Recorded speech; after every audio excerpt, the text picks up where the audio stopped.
Vai começar Libras. Olá, gente. Boa tarde a todas as pessoas presentes. Meu nome é Marília, eu sou assessora do Conselho Federal de Psicologia. Eu tô com a câmera fechada porque eu tô num desktop e ele não tem câmera, só por isso, tá, gente? Então nem vou fazer minha audiodescrição porque é uma câmera fechada. A gente está, então, na primeira aula do módulo 2, Nossos Passos Vêm de Longe, e hoje a gente conta com a fala do Cazé Angatu, indígena do território Tupinambá, Olivença, de Ilhéus, Bahia. O Cazé é professor da Universidade Estadual de Santa Cruz e da Universidade Federal do Sul da Bahia. Ele também é pós-doutorando em psicologia na Unesp, doutor pela USP e tem mestrado pela PUC de São Paulo.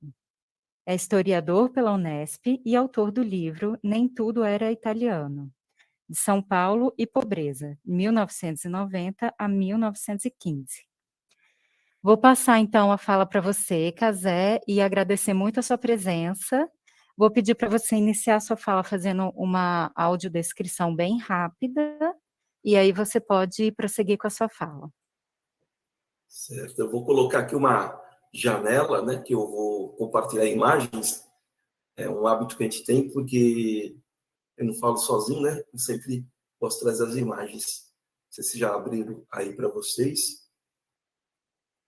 Acho que está abrindo, né? Aí eu vou pedir, assim, que a questão do tempo me fale, viu? Porque senão eu vou estar prestando atenção na tela que eu vou estar expondo, então eu não vou estar muito prestando atenção no chat. Então eu vou precisar que, quando for dando tempo, alguém me avise para que a gente não fale demais, né? Bom, minha audiodescrição... Pode deixar que eu aviso, tá? Tá bom, são 521 anos sem falar. Quando a gente começa a falar, não para mais. Brincadeira. Bom, então, minha audiodescrição que foi solicitada, né? Sou indígena, originário da cor da terra, Ibi, Tupi, Ipi é terra. Eu costumo ter o corpo. Uma coisa interessante em Tupi é que não tem gênero, viu? Boa parte das palavras em Tupi você não tem o feminino e não tem o masculino, não tem gênero.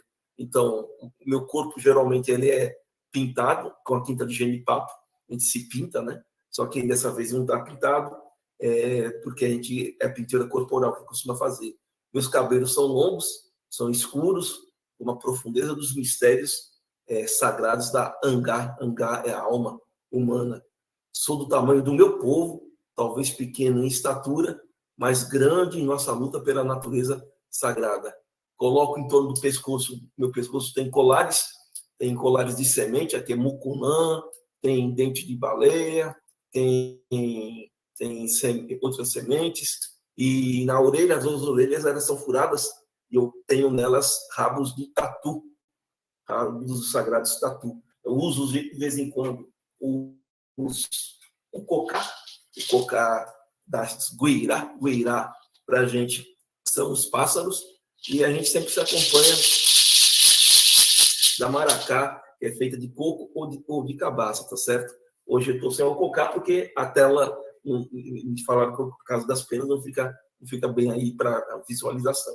Então é isso, esse sou eu, estou com uma camiseta branca, aqui no fundo uma parede branca. Eu falo de Olivença, Ilhéus, Bahia, da terra indígena, do povo Tupinambá. E antes de começar, eu quero fazer uma pequena homenagem, uma singela homenagem ao meu parente Jaider Isbel, que morreu no dia 2/11, coisa recente ainda. A gente está muito dolorido, a gente está muito ferido. Jaider, para quem não conhece, era um artista plástico. Ele talvez seja um dos principais expositores da atual Bienal que está em São Paulo. Infelizmente, nosso parente encantou, e eu faço essa pequena homenagem a ele, fiz uma poesia para ele. Encantada arte, originariamente, arte encantada, continuará a encantar. E para ele eu vou cantar uma música, eu não vou fazer a tradução ou a interpretação em português, eu vou fazer ela em tupi aqui. Bé poranga ó, ixé raí, Ixé, taperecoi, berraira, amoiandé, irecoabiandé, ramui, mbaé, poeira, iu, iu, pé, poranga, ó, ixé, raí, ixé, ó, taperecoi, mabaé, taerecoi, berraira, moiandé, irecoabiandé, ramui, imaé, poeira, Jaider, Isbel, presente agora e sempre esse meu parente, tá certo? Eu esqueci de falar que eu estou com um tambor. Isso aqui é um tambor ritual, um tambor feito por um pajé lá dos Estados Unidos, do povo Silks, que me mandou de presente. Eu vou fazer a minha apresentação em tupi. O que está em branco o que está em tupi, e em amarelo é uma interpretação. Tupi não se traduz ao pé da letra, né? Porque, conforme eu disse, não tem quase verbo, não tem números, e a língua tupi, que é uma das nossas línguas tradicionais originárias, ela está muito presente na língua das pessoas e poucos sabem. Então, Catu, Caruene, Emimotara, Opa, Catuana, Upe, Opacatu. Boa tarde, desejo que tudo bem com todas, todos e todos. Conforme eu disse, nós não temos gênero, né? Por vezes, na língua tupi, o gênero é pelo contexto do que você está falando. A gente estava fazendo a interpretação, né? Tibá, Tete, Angá, Catupei, Manguetá, Puracisuá, Guipê. Somos corpos e almas nuas com sentimentos instintivos que dançam o tempo todo no espaço. Caramanso e Manguetá, Iangará, Carubá, Moemá, Iangá, Tuipapegama, Aneramei, Poranci, Açu. Roda de conversa e cantigas, encantamentos das falas ancestrais, como uma grande dança. Caramanso e Manguetá, Iangará, Tepe e Bacurá. Essa roda de conversa, cantigas, é diferente porque guiada pelos Carubá, Suí, Apu, Suí, Caruanã, Tubixuara, Anhangá, pelos encantamentos dos sons dos espíritos bons, familiares e protetores da natureza. Antamanga, Supecaete, Suí, Juremá, Iapu, Moemã, que povoam as matas, florestas de Jurema, som das águas, Suí, Ara, Ianaína, Caipora, Iapu, Suí, Ibacá, Suí, Guirá, Guaraci, Assi. São das águas de Ara, Janaína, protetoras das matas, sons dos céus, dos pássaros, do espírito solar, da lua, Iapu, Suí, Suí, Opabá, Tupinambá, Olivença. São dos seres viventes do território Tupinambá de Olivença. Chembaé, Ojeetama, Iapu, Baé, Teicora, Mãe de Suaba. Lugar onde hoje eu moro, são os que habitam a minha memória. Ecoara, Angá, Ete, Eberamei, Angará, Moemá, Iangá, Tuipapegoma, Poranciaçu, que habitam minha alma, meu corpo, como cantiga das falas ancestrais, uma grande dança. Yandê, Yandê, Ará, Massui, Chucuí, Amor, Ará, Amor, Amoyanga, Nhearã, Ecobé. Nós já somos um outro mundo possível, e por nós sermos já um outro mundo possível, isso, na minha leitura, explica o racismo estrutural contra nós, povos originários, por nós sermos alternativa a esse sistema de exploração do homem pelo homem e da natureza. Ayumbanatã, Coecaturete, Upacatu, Mocoembé, Aciguera, Guarani, Porangatu, Tete, Poranci. Forte abraço e gratidão a todas e todos. E aí eu vou cantar novamente, porque quando a gente começa uma roda, a gente canta muito, né? A gente é povo originário, a gente canta muito. A gente aqui na Bahia fala rameia. A gente rameia, dança muito, em roda, em círculo, que a gente canta pedindo para as energias, as encantarias da natureza, que é a nossa religiosidade, né? Nossa espiritualidade, venha nos abrir o caminho. Eu vou cantar em tupi, aí na tela vai ficar a interpretação em português. Nós somos o povo tupi, nós somos filhos de Jaci, Jaci para a gente é lua, nós somos filhos de Tupã. E a gente canta pedindo permissão assim. Jaci, Ayande, Jaci, Maipé, Moambi, Andetaba, Tupã, Maioti, Isapé e Andetaba, Ixé a soja, esse jaci, oi, petibó, Ixé a soja, o bitupã, em Andetababi, Ramama Tabama, Subiatã, Tubã, Amama Tabama, Amapauí, Neibertã, Ramama Taubama, Taubatu-Pinamba. É assim que a gente começa as nossas reuniões, pedindo a licença. A gente pede a licença, eu estou chegando aí aonde tu está, então eu sou visita, eu tenho que pedir a licença, e já vou agradecendo. Olha que palavra bonita para se falar. Cuecaturete. Cuecaturete quer dizer gratidão a todas as pessoas presentes, todas as pessoas parentes, aos que estão organizando esse primeiro seminário nacional de psicologia e enfrentamento ao racismo, seminário mais do que necessário.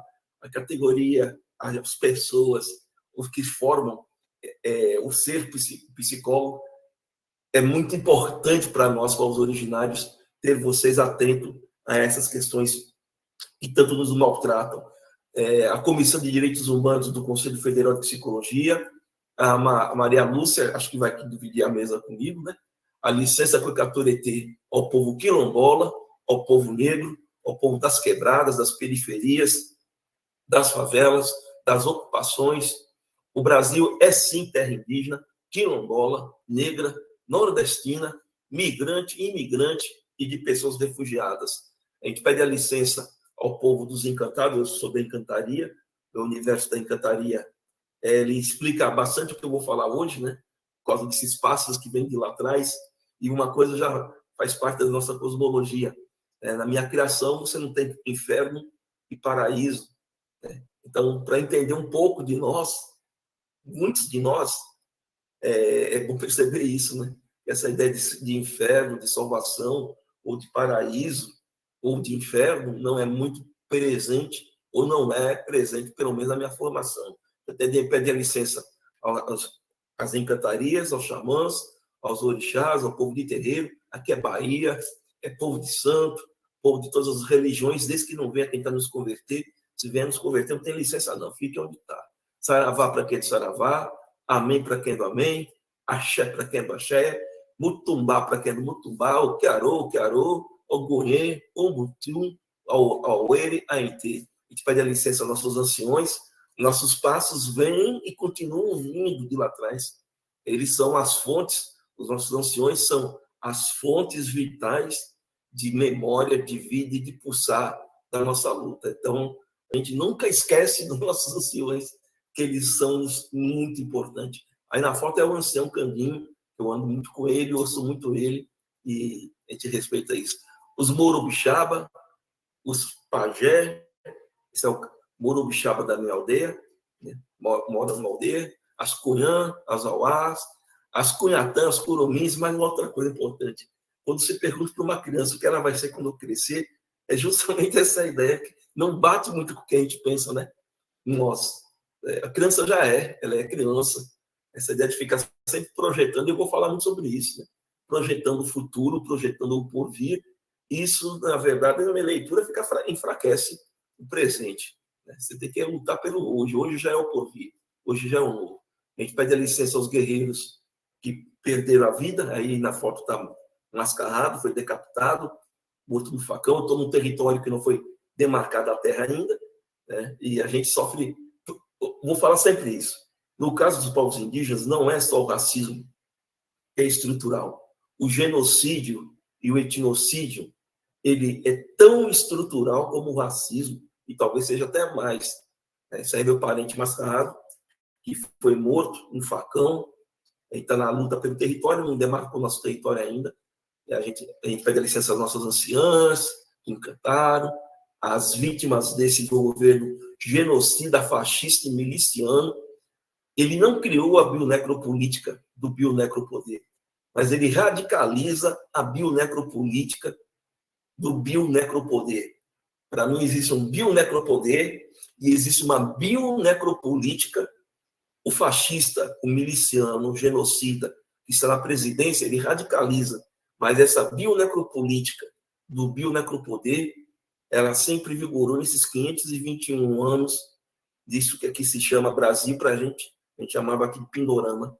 Então, a CPI não quis colocar a palavra genocídio, as pessoas perguntaram, nossa, você ficou surpreso, Casé? Eu falei, fiquei nada, não fiquei nada, porque foi genocídio, sim, e a gente sabe que eles negociam sempre o tempo todo as nossas vidas, né?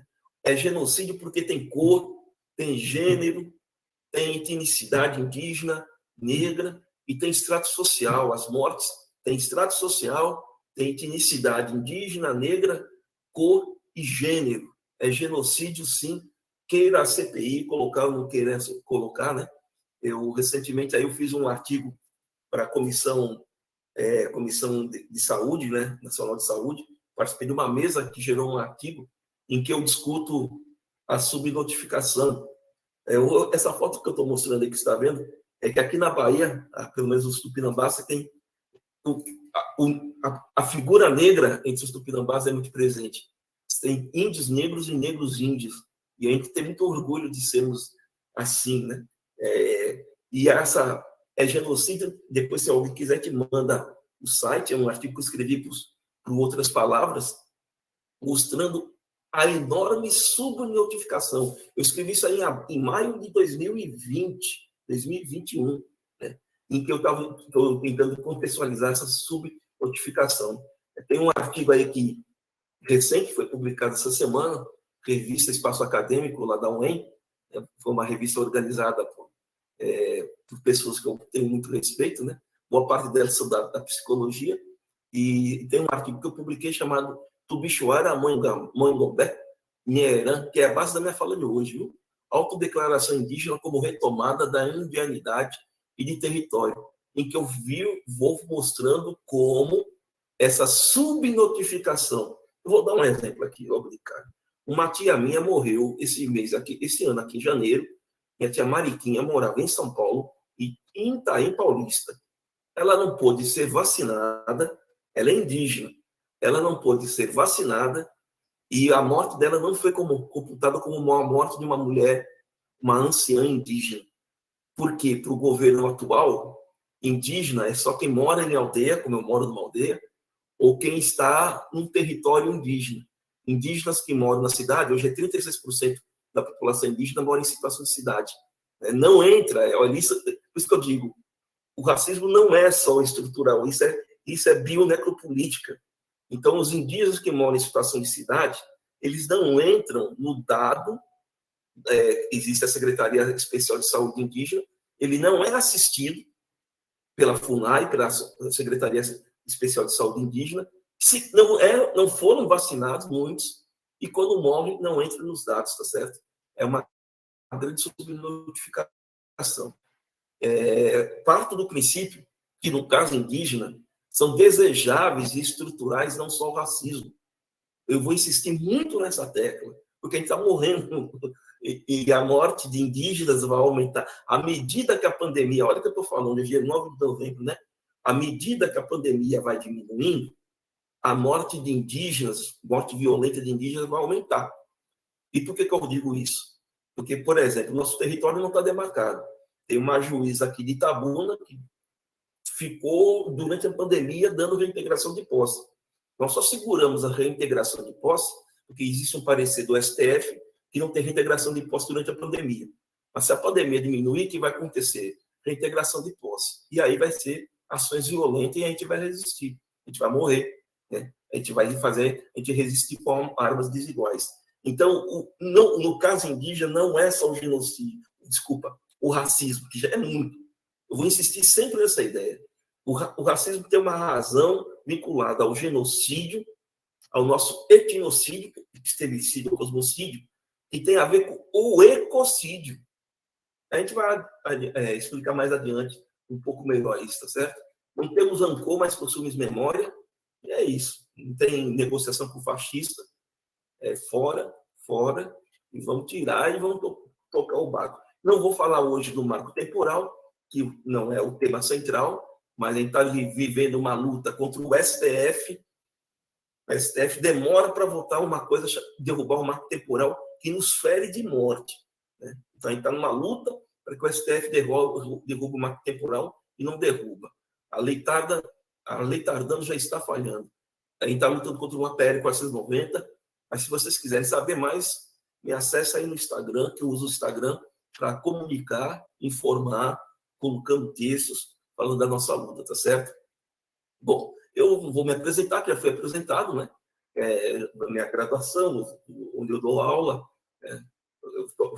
A novidade é que o meu pós-doutorado está sendo um programa de psicologia da Unesp de Assis, e tem uma razão especial de ser na psicologia, porque eu acho que justamente a psicologia hoje, dentro da academia, é uma das áreas do conhecimento que mais nos permite pensar coisas que eu quero pensar sobre o meu povo, né? Olha que interessante. Nunca fui tanto chamado pela psicologia para fazer falas, certo? Mas antes de tudo, de ser doutor, pós-doutorando, professor universitário, historiador, doutorado lá na FAUSP, eu sou indígena. Primeiro vem a minha condição indígena e depois vem a titulação e vem a minha formação. A minha formação, ela não é o principal. O principal é a minha condição de sujeito indígena, de pessoa indígena, que luta, que milita. Então, essa fala aqui é enviesada, é fala de militante, não é uma fala descasual, ela vem da luta. E nós, indígenas, temos essa propensão de nos apegarmos às nossas ancestralidades, né? Posso ser o que você é sem deixar de ser quem sou. É uma frase da década de 80 que nós formulamos, demonstrando isso. Moro aí, essa aí é a minha casa, eu moro nessa oca, essa que você está vendo mesmo. Não é sinal de pobreza nem de humildade. Eu moro bem, eu moro no meio da Mata Atlântica, no meio da Mata Atlântica, é uma oca de barro, feita no barro, porque assim a gente se sente melhor. E enfrenta o Oceano Atlântico, e aqui é a Olivença, a gente luta para proteger, nós somos os guardiões da natureza, essa aqui é a minha comunidade, né, que a gente vive. Então, primeiro vem a nossa indianidade e sabedoria ancestral. Eu digo isso assim, por vezes as pessoas perguntam, quer dizer, por que os indígenas estão sendo muito chamados para inspiram muitas pessoas? Eu tenho muita certeza de que é por causa de sermos assim. Nós colocamos sempre a nossa indianidade, a nossa ancestralidade na frente. Ela vem primeiro, né? Muitos de nós, é claro que alguns indígenas, infelizmente, cooptaram, né? Estão no governo, tem indígena bolsonarista de direita, tem o vice-presidente da República se autodeclara como indígena. Agora, o indígena in natura, primeiro vem os saberes dos seres não humanos, primeiro, essa é a nossa guia, essa é a nossa orientação. Eu converso com a mata, eu converso com as águas, eu converso com os rios, eu converso com o peixe, eu converso com o mosquito, eu converso com uma pedra. Os seres não humanos que povoam a natureza sagrada, eles são as nossas referências, porque neles estão nossos ancestrais. Quando eu deixar essa forma física, e eis aí um pouquinho da nossa cosmologia na qual eu fui criado, quando eu deixar essa forma física, eu vou ser um ser não humano dessa mesma natureza. Por isso que a natureza, para nós, ela é sagrada. Não se vende uma montanha, não se vende um ancestral. A montanha é uma ancestral, uma árvore é uma irmã, ela é ancestral porque lá estão, nela, os espíritos, as almas daqueles indígenas, homens e mulheres que encantaram, né? Então, nós somos assim, por sermos assim, nós somos já naturalmente decoloniais, né?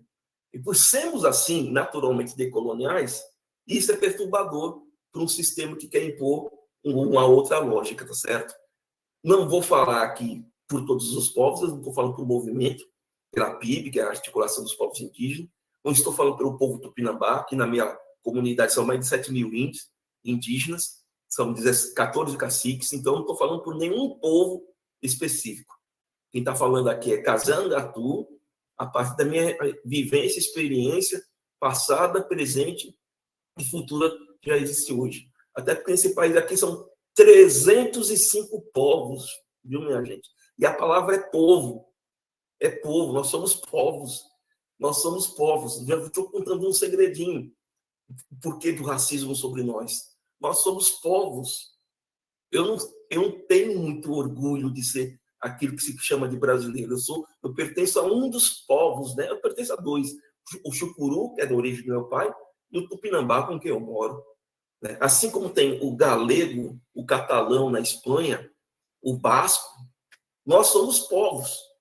Na Constituinte de 1988, aqueles donos do poder fez de tudo para tirar a palavra povo, porque nós temos que ter um tratamento diferenciado, porque nós somos povos, e falamos mais de 274 línguas. Então, essa minha fala não é por essa totalidade de povos, tá certo? Eu falo pela vida que a gente tem dentro dessa luta. Nossos passos vêm de longe, com certeza.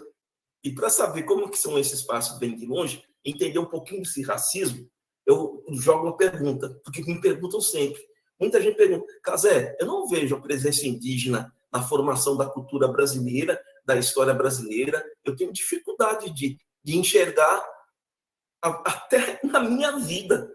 Quem aqui que está me ouvindo agora não tem uma avó, uma bisavó, pegar lá sua dente de cachorro, né? Que é a forma de como os donos do poder pegavam as meninas indígenas de 12, 13 anos, vinha aqui em Olivença, na obra de Jorge Amado, você não vai encontrar índio quase, porque a família de Jorge Amado é matador de índio, né? Vinha aqui, essa família dele, e pegava uma menina indígena de 12, 13 anos. Essa aí é sua avó, bisavó, pega lá sua dente de cachorro. Por que a gente não encontra tão claramente a presença indígena? Não é para você encontrar, já te dou a resposta. Você não pode ter identidade comigo. Você não pode ter alguma identificação, seja espiritual, uma empatia conosco. Por que você não pode? Porque nós, e vou insistir, nós somos Iandê, Ianê, Ará, Massuí, Chucuí, Amoará. Nós já somos um outro mundo possível, alternativo a esse existente da exploração excessiva. Nós já somos o futuro. Né? Nós não somos o porvir, nós não somos utopias socialistas. Nós já somos uma outra possibilidade. Aí certas pessoas podem dizer, mas isso é utópico, Cazé. Utópico, para mim, é a Conferência do Clima, a COP26. Alguém acredita naquilo, né? Vamos parar com a Conferência do Clima. Para mim, isso sim é uma utopia que alguém acredite naquilo, né? Como que você discute a alteração climática sem discutir o capitalismo? Quem causa a infração climática? Quem causa a exploração climática da natureza? É um sistema de exploração. Como que você vai discutir meio ambiente sem você sequer pautar as injustiças geradas pelo capitalismo, as desigualdades sociais, o racismo, o Afeganistão? Como que você vai pautar a discussão climática sem fazer uma discussão a fundo do que gera a destruição climática? É o Bolsonaro? Mas não é só ele, não. Eu não devo esquecer do PAC. As coisas não podem esquecer, não tem memória curta, não. Tinha um PAC, tem um tal de PAC, teve um tal de PAC. Aqui em Ilhéus, a gente luta contra um tal de Porto Sul, que vai desgraçar aquela natureza daqui. Aí eu cito aqui um baiano, cantor baiano, poeta, que diz assim: tem gente que passa a vida inteira travando a inútil luta com os galhos, sem saber que é lá no tronco que está o coringa do baralho. É o grande Raul Seixas, né? Então, para mim, isso é utopia. Acreditar que a COP26 vai resolver a questão climática sem discutir estruturalmente o que causa o dano climático. Né? E para falar em utopia, a gente não vive em utopia, a gente não precisa. Eu vou ler uma poesia de Amotara.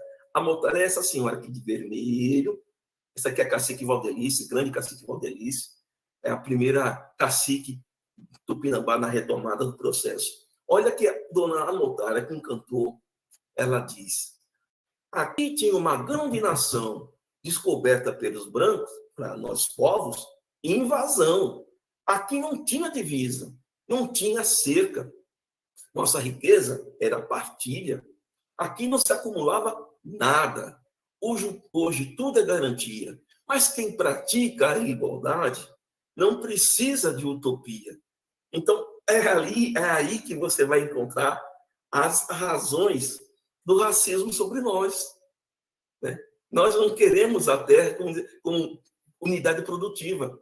Demarcação de terra não é reforma agrária. Respeito o MST, já fiz várias vezes com o MST está certo, porque pega terras que já foram produtivas e estão improdutivas para torná-las continuando produtivas. Mas demarcação de terra indígena não é reforma agrária. A gente não quer terra para riqueza energética, para exploração de minerais, para especulação fundiária. A gente quer terra para outras coisas. Não éramos, não somos e nem seremos dono da terra. Ô, Casé, mas já ouvi muita gente falando que o verdadeiro dono da terra era o indígena. A gente fala isso de forma retórica. Nós não somos dono da terra. Então, como que você vai colocar na cabeça de um cara que vive do sistema financeiro, um latifundiário, um ruralista, um presidente desse daí e outros tantos, que a gente não quer a terra para fazer produção de soja e agricultura, para colocar gado? Nós somos os guardiões da terra, porque a terra para a gente é sagrada. Quando você desfaz um pedaço de terra, você está desfazendo de um ancestral nosso. Então, veja, essa nossa cosmologia, ela é uma das razões do racismo contra nós. Por quê? Porque a gente não quer a terra para ser explorada. E nesse país aqui, que é um país agrário, quando você está na luta pelo território, aí você vê a força da bestialidade dos donos do poder. Então, nós incomodamos por sermos assim. Essa forma de nós sermos, ela incomoda, não porque a gente é feio ou porque a gente é bonito, incomoda porque ela não bate, tá entendendo? Ela não bate. Aí, é claro, você vai ter que lançar as peças do racismo, né? Que o índio é folgado, ele é preguiçoso, é indolente. Quando me falam isso, eu falo, sou sim, e vou continuar sendo indolente, vou continuar sendo preguiçoso na sua lógica, porque eu trabalho em outra lógica. Nós vamos continuar sendo o que nós somos. A nossa autonomia, o nosso protagonismo, que inspira muita gente, por isso que a gente também é inspiração por outro lado, a nossa subjetivação, a nossa sabedoria, a nossa cosmologia, ou universo epistêmico, ou ciência, é naturalmente anticapitalista, antiburguês, antimercadológico, decolonial e antiestatal. Está aí uma das razões, tem outra, viu? Mas está aí uma das razões do racismo contra nós. Você não pode ter empatia, você não pode gostar da gente. Né? Não pode, porque nós apresentamos uma outra possibilidade de vida que se opõe a essa que é colocada como única. Né? Por isso nós somos chamados de indolentes, sou sim, continuarei sendo. Né? Improdutivo e sem regra. Um Pero Magalhães de Gandavo, em 1578, para ver que isso não é novo, né? Em 1578, ele disse a seguinte coisa sobre a língua tupi: carecia de 3 letras, convém a saber. Não se acha nela F, nem L, e a gente não fala F mesmo, nem L, nem R. Coisa digna de espanto, porque assim não tem fé, nem lei, nem rei. Tá vendo? A gente não precisa ler Bakunin ou ler Karl Marx, porque naturalmente a nossa liberdade, a nossa forma de ser in natura, ela incomoda, porque não serve aos interesses dele. Por isso, até podemos estar em suas vidas ancestrais, presentes e futuras, mas você não pode saber disso. É proposital. É proposital. Então, o racismo sobre nós é para você não ter nenhum tipo de empatia. E vou te contar um segredinho. Quem sabe você comece a se perceber como indígena e tenha na sua família um indígena e se autodeclare. O governo, existe a Convenção 69 da OIT, que diz que nós temos direito à autodeclaração. Mas aí você vai ver, se esse coletivo aqui se autodeclarar indígena, você não vai conseguir, você vai ter que pedir para a FUNAI e mandar uma comissão de antropólogo, que absurdo, viu, gente? Mesmo isso a gente está perdendo. O marco temporal, ele fere diretamente o direito à autodeclaração. Por quê? Porque o governo não é burro. Se boa parte da população começar a perceber que também é indígena, que não nasceu pobre por uma miséria, por uma desgraça divina, mas nasceu pobre porque seus antepassados foram expulsos da terra, se as pessoas começam a se autodeclarar indígenas e a lutar por direitos, eu não estou falando só de cota, não, viu? Cota, educação, saúde, isso tem que ter, claro que tem que ter, mas é demarcação. E aí, do próximo presidente eleito, aí já vou pedir apoio de você. Pegue no pé do seu candidato a presidente. inclusive de esquerda. Eles têm que pautar imediatamente, no primeiro mês de governo, demarcação de todas as terras indígenas desse país. Aí eu vou te colocar uma interrogação. Ele vai sofrer várias barreiras. Por quê? Porque vai mexer com o setor mais atrasado da sociedade. Está entendendo? Então, por detrás da nossa forma de ser, está um direito que é nosso. E essa nossa forma de ser autonomista. A gente é naturalmente assim. A gente faz conta. A gente contamos sonhos sem sabermos o que é psicanálise. Fazemos rituais, rezos e pagerança, sem precisarmos de pastores, padres, bispos, papas, pontífices, igrejas ou textos sagrados, encíclicas, religiões, dogmas. Temos lenda, temos mito. Fazíamos angacaru. Angacaru é o que eu chamo, aquilo que alguns chamam de antropofagia. Eu não gosto dessa palavra. E nem é canibalismo. Angacaru, comemos alma. Usamos jurema, amesca, capim de aruanda e ayahuasca, sem pensarmos em alucinógenos. Nosso amor era livre, sem sabermos o que é poligamia ou poliamorosidade. A primeira vítima, me perdoe o anacronismo, foi Tibira. Tibira é um homem que era mulher ou uma mulher que era homem. E no século XVI, Tibira foi morto pela Inquisição Portuguesa, porque não se sabia se ele era homem, mulher, ou era mulher, era homem, ou qual gênero ele pertencia. Nós temos Anhangá, Iara, Janaína, Jurema, Iaci, Guaraci, Carupá, Caruana, Tubixuara, Caiporá, Curupira, Abaçaí, Matinta, Tupã, Curviana, Jurupari, Tibira, sem sabermos de gênero. Quem inventou? Quem inventou o céu, o inferno? Quem inventou o bem e o mal, demônios, diabos, a loucura? Quem inventou a loucura? E nós seguramos o céu e alguns destroem. Então, essa nossa forma, não vou ficar lendo muito, não, que aqui é uma lista. De vez em quando eu fico assim, nos pintamos, dançamos, rameamos, cantamos, fazemos maracá, colares, angaca, guitarra, que é cocares, pintiguá, que é o cachimbo, arco e flecha, fazemos arte sem saber necessariamente o que é arte. É claro que alguns de nós, como nosso Jaider, né, foi para os salões, foi expor as suas artes. A gente pode-se falar hoje de cinema indígena, de pintura indígena, de literatura indígena, de arte indígena, de conhecimento indígena, né? Mas não é o nosso principal. O nosso principal, todo índio tem ciência, todo índio tem ciência, ó Tupã, por que será? Tem a ciência divina, tem a ciência divina do tronco da Jurema.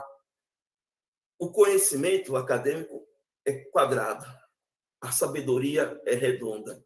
Eu jamais vou encaixar a sabedoria no conhecimento acadêmico.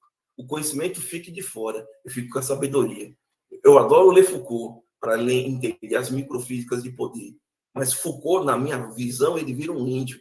Eu devoro Foucault, eu como Foucault e ele se indianiza. E se Foucault, o texto de Foucault, não se indianizar, ele fica de fora, porque primeiro vem a sabedoria ancestral. Então, essa forma de ser, ela incomoda, porque não se submete, está entendendo? E a segunda grande razão, nós temos um direito congênito, é genético, é originário, natural, relacional, existencial à Terra. Nosso direito é anterior ao do Estado brasileiro, é anterior a de qualquer propriedade privada. Nosso direito é primordial. Então, como que você tira esse direito da gente? É matando. Vai lá e vai ou catequizando, civilizando, evangelizando, o que a gente chama de etnocidando. Não vai aceitar, índio, a catequese, não vai aceitar a evangelização, não vai aceitar a negociação? Então morre. Ou você etnocida ou você mata. É aí que estão as razões, porque nós temos um direito ao território e você só tira esse direito se for dessa forma. Olha o que o presidente, olha o que o fascista de plantão disse. O que pretendo, se houver amparo legal, é como o índio é um ser humano igual a nós, eu não sou igual a ele. Ele quer evoluir, eu não quero evoluir igual a ele. Ter energia elétrica, médico, dentista, internet, jogar um futebol, isso é Bolsonaro, não? ter um carro que quer viajar de avião, porque ele, quando tem contato com a civilização, ele rapidamente vai se moldando a nossa maneira de viver, que é bem diferente e melhor do que a dele. Ah, vai te catar, rapaz. E tem muita gente que pensa assim. Então, nesses 521 anos, por nós termos a nossa cosmologia, nossa epistemologia, se você quiser assim chamar, e por termos um direito ancestral, o Estado brasileiro, os invasores, os donos do poder político, nos declararam guerra. Eles não fomos nós que declaramos guerra. Foram eles que declararam guerra sobre nós. Ou você índio, só tem dois caminhos. Ou você se catequiza, evangeliza, vai ser cooptado, que é a assimilação, que é o etnocídio. Ah, não vai aceitar? Vai continuar bravo, nervoso, vai continuar indivalente? Guerra justa. A palavra guerra justa é uma palavra criada no século XVI. Nós já sabemos o que é excluído de ilicitude. Sempre existiu excluído de ilicitude nesse país, para o indígena, para o negro, para aquele pobre que não aceita a ordem constituída. Nós já sabemos o que é miliciano. O capitão do mato, o bandeirante, são os primeiros milicianos. Sabemos bem em 521 anos o que é excludente, o que é o bandeirante. E nós não ficamos passíveis, viu, gente? Poucos sabem das guerras indígenas. Nós fizemos guerras. Na verdade, nós fizemos guerra. Eles fizeram massacres. Por que eu digo isso? As armas deles eram desiguais. Quando você tem luta de armas desiguais, o que tem maior poder de arma comete massacre. Eles fizeram massacre. Quem fez guerra fomos nós. Nós fizemos guerra de resistência. A história do Brasil é linda. Tem várias páginas de guerra de resistência do Brasil inteiro, do Rio Grande do Sul, as regiões do Norte. Mas poucas vezes você vai ouvir falar, né? Por quê? Porque você não pode saber, você não pode ter empatia por isso. Aí na foto acabou com o Marcelino. O Marcelino esse do meio. Ele foi preso na década de 30 aqui em Olivença, daqui, né? Parente daqui. Em 37 ele foi preso. Ele foi preso, sabe como? Como comunista. Porque Marcelino não aceitava a intromissão dos coronéis do Cacau aqui em Olivença. Foi barbarizado, torturado e foi morto depois, né? E acusado de comunista. Por quê? Porque ele tinha esse processo de luta, mas a gente não esquece dele, não. Por isso que é ancestralidade, ó. Por isso que nossos passos vêm de longe, né? A gente faz uma marcha, lembrando, fica o convite aí para vocês. Todo último domingo de setembro, venha para cá. A gente faz uma marcha saindo de Olivença até o Rio Cururupi, quando o assassino Menguissá fez um massacre, um dos maiores massacres da história. Matou tanta gente que enfileirou o corpo em 7 léguas, quase 6 quilômetros. A gente canta assim, ó. Vamos todos nessa marcha para lembrar o que passou, nosso antepassado que seu sangue derramou. Devolvam nossas terras, que essas terras nos pertencem, pois mataram e sanguentaram os nossos pobres parentes. Mas só que a gente não vive de rancor. Tanto é que eu até brinco, quando eu vou numa marcha aí desses fora Bolsonaro como não indígena, eu fico até um pouco meio frustrado, porque é uma coisa muito lenta. É marcha. Ai, fora Bolsonaro. Não, a gente já canta assim. Bahia, terra de coco, de azeite, de dendê, a água do coco é doce, eu também quero beber. Vamos dançar, balançar o catimbó, vou pegar o Bolsonaro e amarrar lá no cipó. Então, veja, a nossa forma de lutar, ela é diferenciada. Nesses 521 anos, fomos massacrados, mas nós não fomos exterminados, porque resistimos. E talvez por isso muita gente se inspira na gente, né? E aí talvez, claro que temos muito a aprender, né?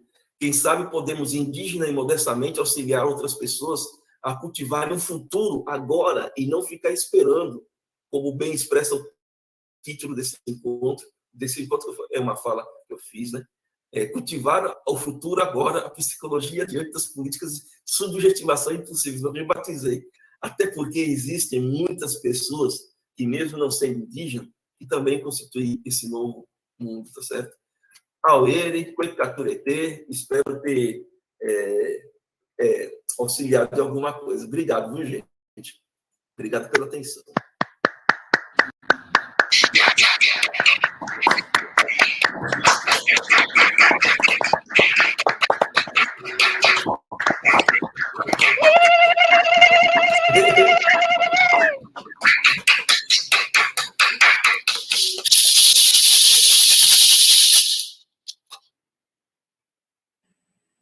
Me representa!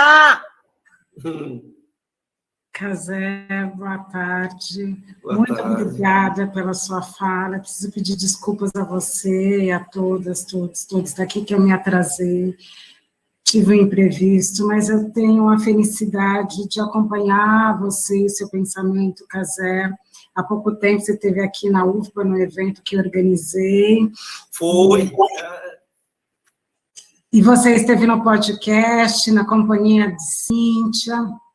Para quem não ouviu ainda o podcast da campanha que tem Casé e Maria Lúcia, por favor, escute, porque é a continuação dessa possibilidade de aprendizado. Assim, eu tenho uma honra de estar perto de você, de aprender e de ouvi-lo, Casé, gratidão. Eu que agradeço. E você fala, você traz muitos pontos fundamentais, né? Um deles, só um agora, nesse momento, eu gostaria de destacar, porque nem sempre se faz o nexo indissociável que há entre o racismo e o capitalismo.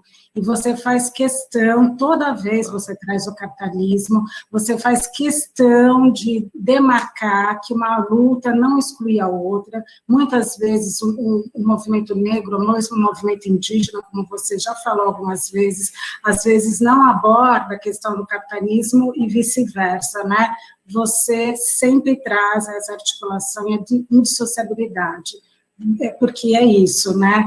O capitalismo, ele se constitui, ele se torna um sistema mundo a partir da exploração da colônia, né? Do massacre com os povos indígenas, originários, e depois com os povos negros. Então, é mais um ponto que a gente aprende com você. Obrigada.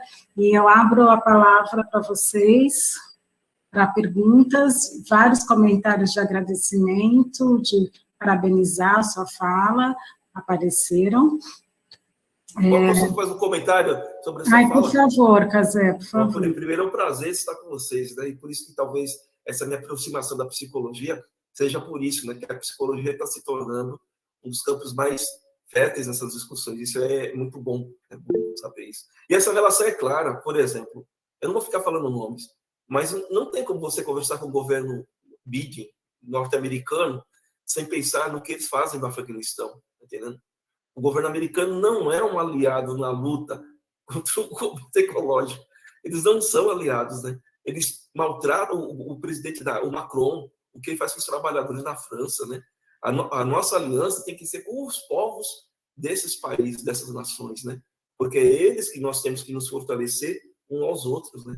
Senão a gente fica sendo engolido pela lógica dele, né? Do Estado, do Estado americano. O Estado americano, ele é terrorista, né? O que ele faz com as outras nações, né? Sim, isso mesmo. Denise, por favor. Sim, primeiro agradecer, que é sempre um prazer estar ouvindo você, Casé.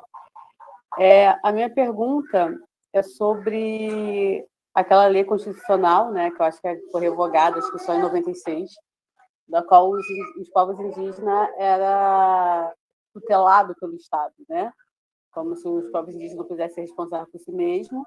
E depois de muito tempo que o Supremo, se não me engano, né, federal, que chegou à constatação que não, que os indígenas não podiam se cuidar, e aí essa lei foi revogada.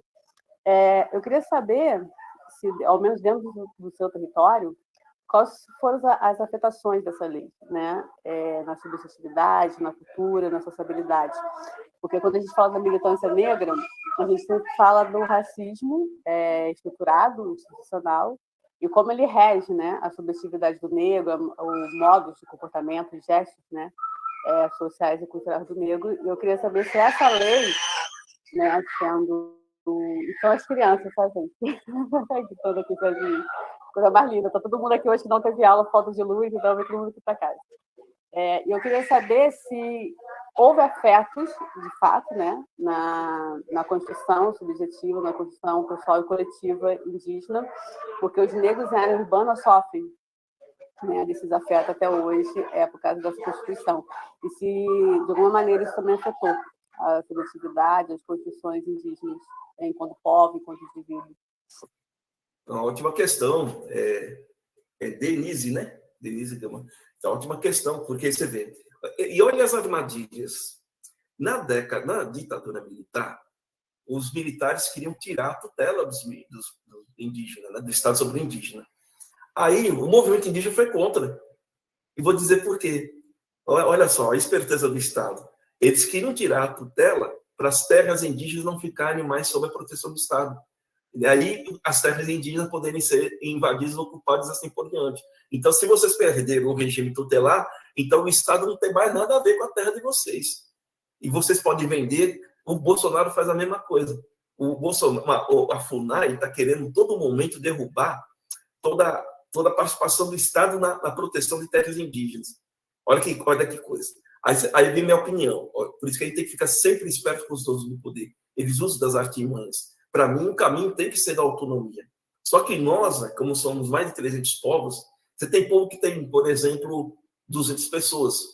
Você tem povo que tem 50, né? Você tem povos aqui no Brasil que tem 105, 120. Você tem Tupinambá que tem 7.000. Aí você tem Chavante que tem, Nossa Senhora, Guarani que tem um monte, né, de gente, um monte de indígenas. Então, dependendo da situação, olha que coisa. Se você derruba toda a participação e presença do Estado, você coloca nas mãos deles, dos invasores, a possibilidade de intervir em terra indígena. É direto o discurso de Bolsonaro e da FUNAI. Não, o índio tem direito de produzir na soja agricultura e de usar agrotóxico. A gente não pode usar agrotóxico. Em terra indígena você não pode vender, você não pode alugar e nem trocar. Terra indígena, ela é, infelizmente, olha só, como é complicado. Por que para mim, infelizmente? Porque ele é próprio da União. Nós estamos ainda no regime tutelar. Eles não são superados totalmente. Porque a terra demarcada não fica, você não pode fazer de livre-arbítrio o que você bem entender. Mas só que veja, conforme eu disse, como as dinâmicas nesse país são diferenciadas, se você tirar totalmente a participação, você pode colocar muitas famílias, muitos parentes em risco. É igual o índio isolado, né? O índio isolado, ele precisa da proteção do Estado, porque com a proteção do Estado já está ruim. Imagine se tirar totalmente, né? Aí eles vão ficar igual bicho no mato para ser caçado pelos aqueles que querem fazer especulação. O ideal seria o movimento indígena amadurecer na sua luta, no seu processo. E quais são as dificuldades? São mais de 300 povos. Uma vez conversando com os Mapuche, o povo Mapuche é o povo que me inspira, né? Mas você vai ver no Chile, quantos povos tem? Tem 3. Só tem 3 povos. Só não, são 3 povos no Chile. Né? 3 ou 4 povos no Chile. Mesma coisa quase na Argentina. Então, meu amigo Maurício Mapuche fala, então, para a gente, Casé, é mais fácil termos a unidade de pensamento entre nós, né? E as relações que nós temos com o Estado. Nós queremos autonomia. Uma parte dos Mapuches querem autonomia em relação ao Estado chileno. Nós não somos chilenos, nós não queremos pertencer ao Estado chileno. Então, eles têm esse poder de organização já bastante apurado, né? Os zapatistas no México também. Né? Aquilo é um território livre, que, como diz, por isso que é subcomandante, quem comanda é o povo, né? Aqui quem comanda é o povo, o subcomandante, ele é subcomandante, recebe ordem do povo. Então, nessas situações, os Nazas da Colômbia, esses povos têm um alto grau de organização que podem fazer o enfrentamento com o Estado em busca dessa autonomia. Aqui no Brasil, ainda, nós temos diferentes situações de povos originários, situações diferenciadas. Então, veja, fazendo essa, por isso que eu falo, uma coisa é o que a gente deseja, né? E uma coisa é o que ela é. O que é assim. Então, e aí, infelizmente, ainda fica precisando de algumas coisas. Eu acho que cada vez mais você tem que caminhar, por isso que eu faço dentro do movimento essa fala, sempre falando. Só que essa fala, nesse momento, ela não é para agora, né? Ela é uma construção, não um porvir, mas uma construção. Por vezes, o Estado fica ausente. Vou falar como foi a pandemia aqui. A pandemia aqui em março do ano passado, abril do ano passado, não veio um informativo sequer da CESAI, que cuida da saúde indígena, da FUNAI, nenhum informativo, explicando, porque a gente tem a mania de pegar a bênção, né? e fazer o Coranci, a gente é coletivo, né? Não veio nenhum informativo. O que a gente não veio álcool gel, não veio máscara, não veio nada. A insegurança alimentar é grande, a cesta básica também ficou sem vir, né? Aí o que fizemos nós? A auto barreira sanitária. Então a gente atropelou o Estado. Já que o Estado não veio, a gente fez. A gente fez a auto barreira, pegou os aliados de fora, conseguimos cesta básica, conseguimos álcool gel, conseguimos uma médica do Rio de Janeiro que mandou escrever um textinho com algumas possibilidades de pensar o combate da pandemia dentro da aldeia, né? Então, isso irrita o governo, porque a gente faz. O nosso território, conforme eu disse, não foi oficializado. O que a gente faz? Fica esperando o Estado? Não. A gente faz a autodemarcação, a gente faz a retomada. O que é retomada? É entrar na fazenda e pegar. A gente coloca a vida em risco? Coloca a vida em risco. Mas se ficar esperando o Estado demarcar o território, isso não acontece. Então, o que a gente faz? A gente atropela o Estado, vai lá, retoma a fazenda e faz o enfrentamento, né? Faz o enfrentamento e faz a autodemarcação. Por isso que territórios como o nosso, especialmente no Nordeste, viu, gente? O Nordeste e Mato Grosso do Sul, boa parte das terras indígenas não estão demarcadas ainda. Aquilo que eu falei, que à medida que a pandemia vai diminuindo, a violência vai aumentar sobre nós, não tenha nenhuma dúvida, porque os juízes locais, eles não são juízes federais, eles são locais, são gente daqui aliados com as oligarquias locais, né? Eles vão meter reintegração de posse a partir de janeiro. No final de dezembro, começo de janeiro, fevereiro, é só vocês verem no noticiário. Vai ter um monte de reintegração de posse em terras como nossa, porque não está demarcada, a gente autodemarcou. Então é isso. Por isso que é uma situação complicada. Infelizmente, por vezes eu vejo alguns parentes, eu não vou ficar falando muito, né? Mas vejo muitos parentes submissos em relação à lógica do Estado, né? Eu falo, parente, espera muito do Estado brasileiro, não, né? Não, se a gente ficar esperando do Estado brasileiro, ele não faz. A gente tem que fazer com as nossas próprias mãos mesmo, né? A gente tem que fazer a construção, que é o espírito da autonomia, a gente é o autoconstruir. E exigir do Estado, é claro, não estou falando que não é deixar de exigir, é não ter tanta esperança com ele, né? Vocês estão vendo a formação das chapas para presidente da República, né? O candidato da chamada esquerda colocar Geraldo Alckmin como vice-presidente, meu amigo, minha amiga. Quando colocou-se a Cátia Abreu como ministra da Agricultura, a gente morre. Porque quando você coloca uma mulher daquela lá no Ministério da Agricultura, você está dando um recado para o fazendeiro aqui, ó. Ó, pode matar.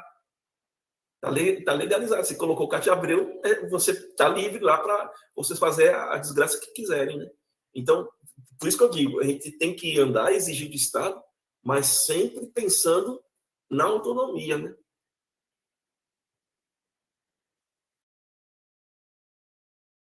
Obrigada, Cazé. Vou passar agora para o Reinaldo. Você prefere continuar assim, Cazé? Cada pessoa coloca uma questão e você responde? Tá certo. Reinaldo, por favor. Boa tarde a todas, a todos. Cazé, prazerão. Eu tive uma oportunidade há um tempo atrás, aí no início da década, final da década de 90, de trabalhar com o povo Guarani, com o povo Tupiniquim lá no Espírito Santo, na autodemarcação lá. Foi um momento muito importante para mim. E a sua fala me remeteu a alguma coisa que eu já venho trazendo aqui no seminário algumas vezes, talvez o grande incômodo que esse seminário está me causando, e eu acho que é para isso que ele está acontecendo, né, para causar na gente incômodos, né, que é assim, será que diante de todo esse contexto que você traz, assim, é possível que a gente pense em uma luta, que seja uma luta por um Brasil, por um país, né, por uma luta por onde toda essa diversidade possa viver, né, em comunhão, para a gente falar, sabe? Será que isso é possível? Né?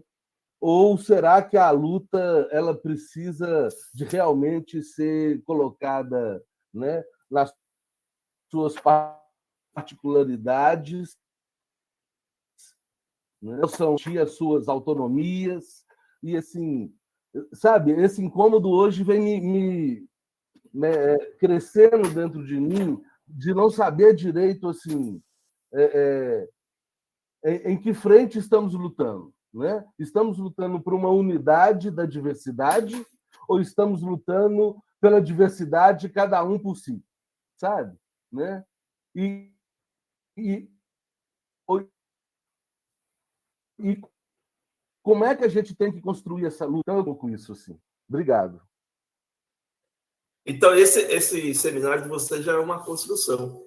Eu penso assim, eu não penso muito no porvir, né? Eu fico pensando das coisas que já acontecem.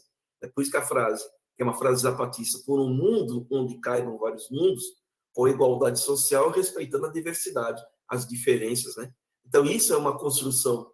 E ela é feita de várias formas, cotidianamente. Então, esse seminário já é pensar num seminário como esse já é uma construção, né? Porque eu penso assim no concreto, né? Foi assim que eu fui criado, né? Se você não faz a saoca, seu barraco, você vai tomar chuva, então você tem que fazer seu barraco. Ah, mas não vai sair daquele jeito que eu quero, mas vai sair um barraco para eu morar debaixo. É assim que tem que fazer, porque a gente faz fazendo, a gente constrói um novo, ó, quando você fala assim, do geral para o particular, né? Ou do particular para o geral. Rapaz, depende do contexto, né? Vai dependendo. Tem lutas que são gerais, como a fora Bolsonaro é uma luta geral, né? Então, todo mundo tem que ir junto para derrubar o miserento.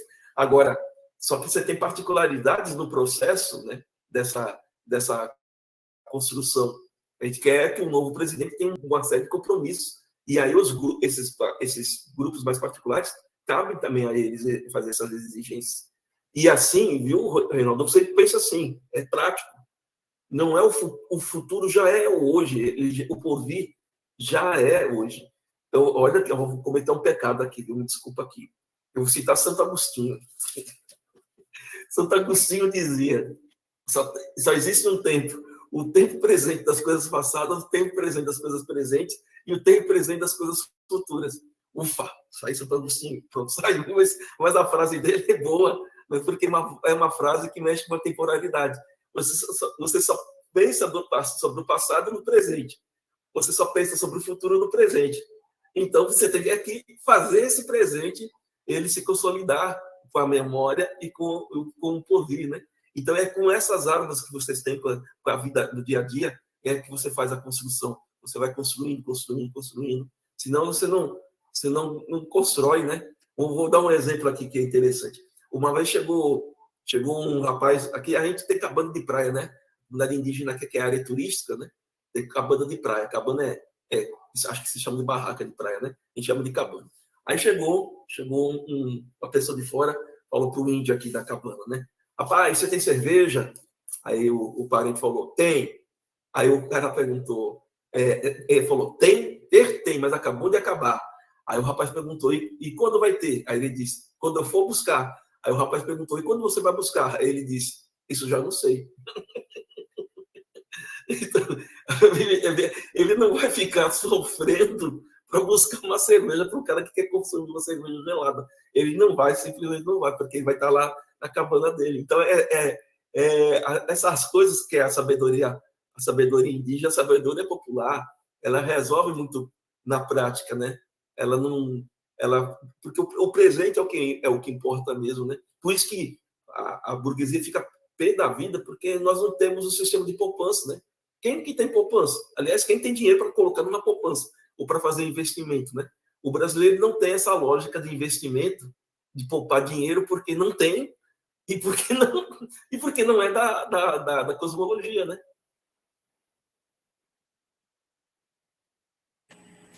Muito obrigada, Cazé. Maia, por favor.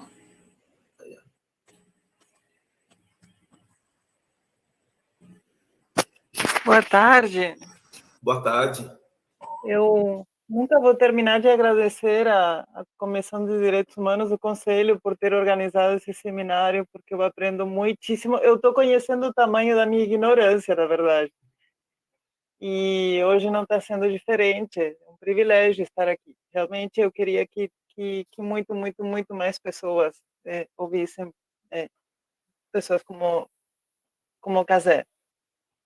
Mas eu tenho uma pergunta que há alguns anos eu trabalho no sistema prisional, sou abolicionista penal e militante da reforma psiquiátrica, então eu entendo que tanto os manicômios como as prisões são uma produção do capitalismo, assim, não que não existissem antes, mas do jeito como são, com a função que elas têm agora, e mais recentemente as comunidades terapêuticas, é uma coisa capitalista. E eu li há alguns anos um texto que falava do sistema de justiça Mibia-Guarani, eu peço perdão por não saber pronunciar direito, onde não existia prisão, né? Existia até o que se poderia chamar de pena de morte para situações bem específicas, mas que não era uma pena de morte, era um ritual. E então eu tenho curiosidade de ouvir você a respeito disso, a respeito da, não sei se chamar de justiça, mas da gestão de conflitos, assim, a concepção que nós temos sobre delito, eu não consigo imaginar, assim, dentro do que você contou, definir esses delitos ou condutas proibidas, assim, a serviço de um sistema de poder. Eu não estou sabendo formular a pergunta, mas eu acho que você entendeu. Entendi, com certeza. Entendi. Até porque viu, eu tenho um sobrinho que é ex-presidiário, né? Foi um curso, ele ficou 8 anos, depois chegou 2, né? Ele saiu esse ano aqui. Aí arranjaram, ele mora lá em São Paulo, aí arranjaram para ele trabalhar na estiva, lá do CEAGESP. E aí toda hora é blitz, aí vê que ele tem a ficha, humilhação, cusparada, tapa na cara, ofensa, né? É aquilo que o ex-presidiário sempre fica como ex-presidiário, né? E não tem como... É desesperador, é uma coisa de desesperar, né? Eu não vou ficar falando muito, porque uma das razões da morte da minha mãe foi por causa dessa prisão aí. É uma coisa assim, de doer mesmo, né? Mas, veja, porque o sistema ele é muito bruto, o sistema prisional é bruto demais. Na cultura tupinambá, ou do povo tupi, não tinha prisioneiro. Entre a guerra entre os povos, o que acontecia? Ou se resolvia lá mesmo, matava-se, morria-se, né? Ou matava-se, ou a pessoa era dispensada. Só que aí ela voltava para a aldeia meio que humilhada, porque foi derrotado na tradição do povo tupi, dos botocudos, também que usavam o botoque, que são os macrugê. Havia o processo de angacaru, que eu chamo de angacaru, alguns chamam de antropofagia. O guerreiro mais forte do outro povo, da luta, ele era levado para a aldeia e ele era ritualizado. Ele não era preso, ele não era amarrado. Ele trabalhava, bebia, ele comia, de certa forma, ele pensava, se eu voltar para a minha aldeia, eu vou ser humilhado, porque eu fugi, né? Aí ele ficava e tinha até relações com as parentes, né? Ele tinha filhos. E depois de 1 ano, 1 ano e meio, ele era ritualizado, ritualisticamente ele era devorado, mas não no sentido do valor da carne humana.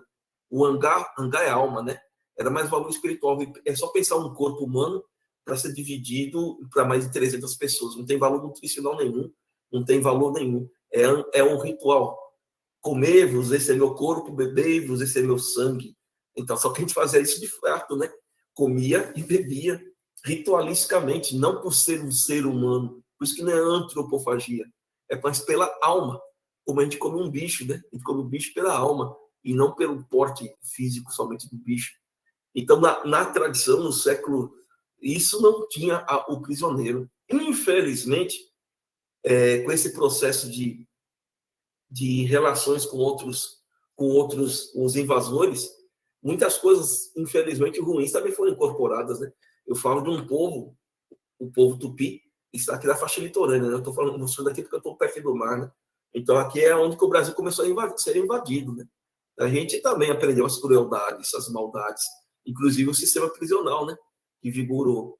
Mas na nossa comunidade não tem prisão. Não existe prisão. As coisas são resolvidas pelos caciques. A palavra cacique nem a palavra cacique serve. Na verdade, é morobixaba. Morobixaba é um líder espiritual. Então, os mais velhos, os morobixaba, os pajé, os anciões, as anciãs, conversam com aquele que faz alguma coisa de errado. conversa, explica e vai no convencimento.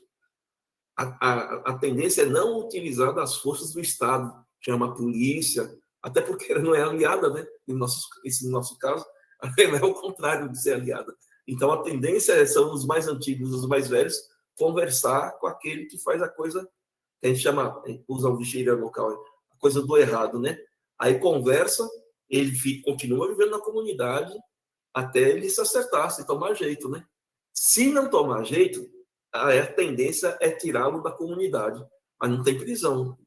Aqui nessa comunidade aqui não existe o sistema de prisão, né? Existe o sistema de aconselhamento, Tem alguns povos que fazem a morte, né? Tem então um caso, que não vou falar o nome do povo, né? Esse povo tem duas pessoas são duas pessoas que fizeram muitas coisas assim, muito pesadas, né? Aí a polícia prendeu, eles foram pedir para a polícia soltar, para eles voltarem, eles serem julgados nessa comunidade. E a comunidade julgou pela morte deles, né? Não vou falar o nome do povo, não.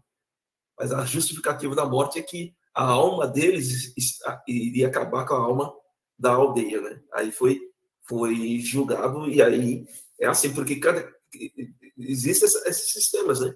Mas, no geral, é o aconselhamento. E os mais velhos, você tem uma ideia, minha mãe falou assim, nunca aprenda a dirigir. Eu não dirijo nunca dirigi. Ela falou, nunca ande de moto. Eu não ando de moto. E nunca perguntei para ela por que eu não podia andar de moto ou não podia dirigir. Eu simplesmente não ando de moto e não dirijo. E até hoje eu não sei por quê, mas ela falou. Ela é anciã, ela falou e está falado. Você não questiona o ancião, né? O pajé, as morobixaba, porque eles são nossos guias, né? E esse respeito com o mais velho, com o morobixaba, o pajé, com as encantarias da natureza, ele é o referencial da gente, né? Por isso que boa parte dos povos não tem prisão na comunidade deles, né? Um trabalho com o sistema prisional, que geralmente é um absurdo mesmo.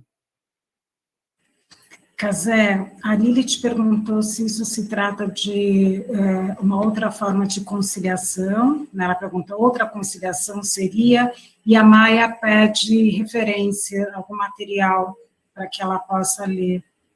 Ler sobre isso, né?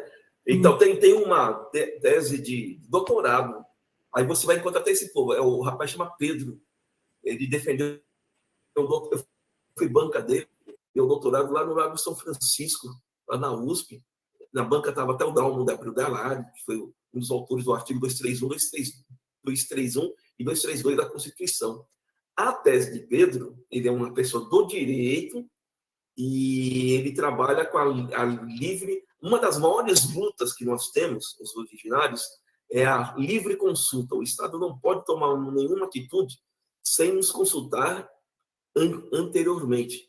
E aí ele cita esse caso, né, em alguns outros casos.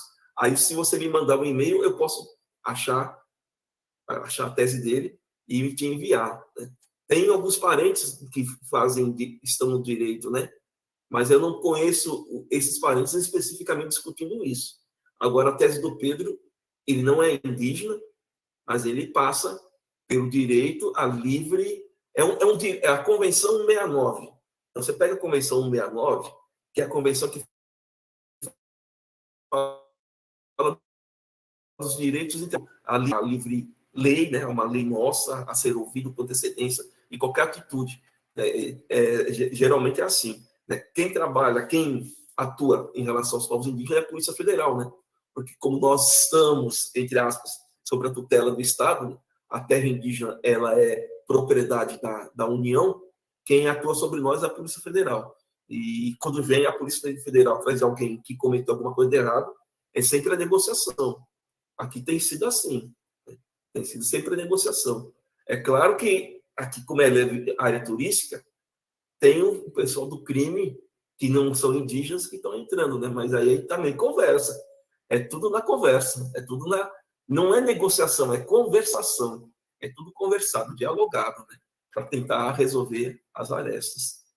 Mas aí, me mandando um e-mail, eu te mando a tese de Pedro. Obrigada. Vamos combinar assim, porque mais de uma pessoa tem interesse, eu também tenho interesse, Marília, vou combinar, você pode mandar, então, um e-mail para o Cazé pedindo, aí a Marília recebe de você, Cazé, e ela repassa para a gente, tá bom? Pronto, pode sim. Obrigada. Ione, por favor. Boa tarde, Cazé, boa tarde, colegas. Boa tarde. Eu estou encantada, viu, Cazé? Todo mundo já disse muito do que eu queria dizer para você sobre a sua fala, e é muito reflexiva a sua fala, né? Eu já tinha feito um comentário aí, né, que nos remete à nossa história, sua fala. E eu fico pensando no hoje, né? Quantos povos nos tornamos, quantos povos. E de forma tão diferentes de ser, né? Mas a sua fala, por algum minuto, aqui neste coletivo, me fez perceber a nossa unidade, né? Porque se estamos aqui é porque, de alguma forma, defendemos os mesmos princípios, os princípios éticos da nossa existência, sobretudo, né? E fico pensando aqui, eu não me apresentei, sou conselheira do Conselho Regional de Psicologia de São Paulo, e hoje eu levo, além de outras funções, a Comissão de Projetos Legislativos, e já quero dizer de antemão que eu me vi muito representada pela manifestação de vocês com o PL 490, num momento em que nenhum de nós, sabe, pôde sair às ruas, pôde protestar, pôde dizer, né, de forma tão forte como vocês fizeram em Brasília, reivindicando algo nosso, algo brasileiro. E, então, desde já, eu quero dizer isso para vocês, né, que o seu povo me representou muito naquela manifestação, e penso que, como nós somos muitos povos, e também pensando na fala de um colega há pouco aqui, que esqueci o nome dele, mas ele te perguntava, como é que a gente pode fazer para lutar, como é que a gente pode fazer para se unir? Eu fico pensando com essas nossas diferentes lutas mesmo, né? A gente só não pode perder essa conexão, não é? Porque aprendemos, os indígenas aprenderam a fazer política, né? E de uma forma muito especial. E a gente também vai aprendendo, a psicologia não era muito dada à política, a gente fala ainda para algumas psicólogas, vão fazer política porque é o nosso papel, transformar a sociedade, fazer política, tem algumas colegas que ficam se benzendo aí, porque não querem fazer política. Então, mas é isso, a gente não se reconhece, mas a gente só pode se reconhecer num coletivo que entende o porquê da importância da política, que nos remete à nossa história, né, e é o que você trouxe hoje de forma belíssima. Então, eu não tenho, assim, uma pergunta específica, mas eu só queria sinalizar que a gente está junto, né, e entendo que com essas diferenças a gente pode somar muito, sobretudo nessas questões políticas, né. Eu vejo pelas manifestações que a gente tem feito com a PL 3935, com a lei, né, 39, esqueci o nome da lei, a lei da educação e do psicólogo, gente, 13935, que de forma muito... 1935. Hã? Como? A lei 3.935. É isso. E a gente tem feito de forma brilhante uma manifestação nacional. Então, pensarmos juntos como é que a gente se manifesta nacionalmente, eu acho que é um caminho, sabe, para esse coletivo. Como é que a gente faz esse enfrentamento a esse governo fascista, que ainda tem aí um tempo pela frente, como é que a gente faz os enfrentamentos, né, ao capitalismo em relação a essas minorias, né, ou populações minorizadas que a gente sabe que o Brasil tem. Então, eu acho que unindo a potencialização desses encontros que a gente tem realizado, principalmente que o federal está realizando a partir dos direitos humanos, que faz a gente se ver, né, nesse processo. Então, eu queria te agradecer muito, Casé. E, com certeza, vou te chamar para palestras na universidade. Você precisa falar mais. Pode chamar, até porque eu estou fazendo pós-doutorado da Unesp de Assis, né? Se é de São Paulo, eu vou ter que ficar um tempinho aí na cidade. Janeiro, agora em dezembro eu estou indo para fazer um curso sobre a cidade de São Paulo, mas vai ser ao ar livre, falando um pouquinho dos territórios indígenas na cidade. Legal. Mas, viu, Ione? Mas essa sua fala é fundamental, no sentido de que eu sempre insisto para as pessoas, né? E indígenas não existe só no Brasil. Existem povos indígenas em vários lugares, né, na China, no Japão, e muitos dos descendentes dos imigrantes europeus que vieram para cá, e não só da Europa, mas de outros lugares, o povo negro, né? Então, são pessoas que têm esse fundo comum da relação com a natureza. Se você pega o universo do candomblé, da Umbanda, né, a gente bate muito aqui. Aqui tem comunidade que é indígena, mas é do candomblé, né? Porque é a mesma... Quem é esse cacique que veio de Aruanda? É um Oxóssi em seu cavalo, com seu chapéu de banda. Vestimenta de caboclo, é samambaia, é samambaia, é samambaia. Pisa caboclo, não se atrapalha, saia do meio da samambaia. Caboclinho de pena, ele não arreia, reia, reia, reia. Vamos unir a força, é do céu e do mar. Eu quero é força, Tupã, eu quero é força do ar. Então, esses universos, muita gente, ela tem lá no comum dela, na ancestralidade, seja nascida aqui no Brasil ou fora daqui, né? Por isso que, por vezes, as pessoas gostam ou se veem na gente indígena, que nós expressamos muito, porque ainda continuamos uma parte de nós vinculado à terra, né? Então, a gente se expressa, eu moro numa oca de barro, né? Então, eu moro dentro da terra, na verdade, igual um tatu. Então, a gente se expressa muito e isso talvez cria nas pessoas aquela coisa, nossa, tem alguma coisa aí? Tem alguma coisa indígena em mim? Claro que tem, porque é um fundo comum. É só até pensar, eu faço uma leitura do cristianismo, Jesus não usava sandália, não tinha relógio, nem Maria, né? As datas do calendário cristão batem com as datas nossas. O São João, viva São João, viva, viva, viva, olha para o céu, meu amor, veja, veja como ele está lindo. O São João é o solstício de inverno. A gente, antes dos portugueses chegarem, a gente fazia a festa, porque é a festa da fartura.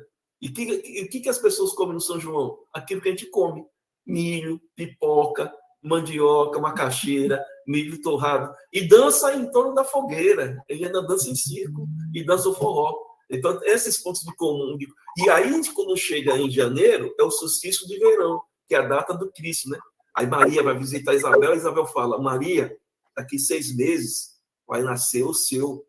Aí você conta o calendário cristão, é igualzinho ao calendário lunar dos povos indígenas, dos astecas, dos incas e de outros povos vinculados à terra, à lua, né? Então, esse fundo que me dá uma esperança dessa coisa da unidade, né? Que eu acho que foi, esqueci o nome dele, mas que ele perguntou, é esse fundo mesmo que dá uma unidade, e isso que vocês fazem, né? Quando os vários coletivos, como vocês estão fazendo esse curso aí, se conversam, se trocam ideia, isso é energia vital. E nas nossas manifestações, uma das coisas que a luta nossa é ritual. A gente não é a luta nossa não é política partidária no sentido do sindicato, né? Nossa luta é ritualística. A luta é grande, a luta é sagrada, mas com fé em Tupã, topamos qualquer parada. A gente fica 2, 3 horas se pintando, a gente coloca fura-orelha, coloca o cocá, coloca o colar. A gente só vai parar a estrada quando tiver cocá, colar, cantando e se pintando. Aí isso fortalece você espiritualmente, né? E aí a nossa resistência, quando ele tem esse outro plano que é da espiritualidade, ela fica mais forte, né? A gente fica com... Não é que a gente fica com menos medo, mas a gente fica mais protegido por causa da espiritualidade, né? Essa aí é outra coisa que eu acho que a gente tem muito a ensinar as pessoas mesmo. Se você vem aqui a caminhada nossa em setembro, é pensando no massacre que ocorreu no século XVI. É um dos maiores massacres da Bahia. Só que a gente vai cantando, a gente vai rameando, a gente vai fumando cachimbo, vai tocando maracá, vai dançando e assim por diante. Janeiro, então, vem aqui em janeiro, no segundo mês de janeiro, aqui tem uma festa que é puxar. A festa assim, os portugueses jogavam roupa de varíola para nos matar. Os que sobreviveram fizeram uma festa para buscar uma árvore para a doença ir embora. É uma festa de 400 anos. É a puxada do maço de São Sebastião. É muita cachaça, é muita dança, é muito batuque, é muita alegria. Só que a gente está se remetendo a algo que foi uma tragédia, que foi a varíola que matou muitos parentes, né? Então, por isso que a gente não trabalha com o rancor, né? A gente trabalha com a energia da lembrança, da memória, mas sem ficar rancoroso. Senão, se você ficar rancoroso, vão vencer. Obrigada. Muito obrigada, Cazé. Pierre, por favor.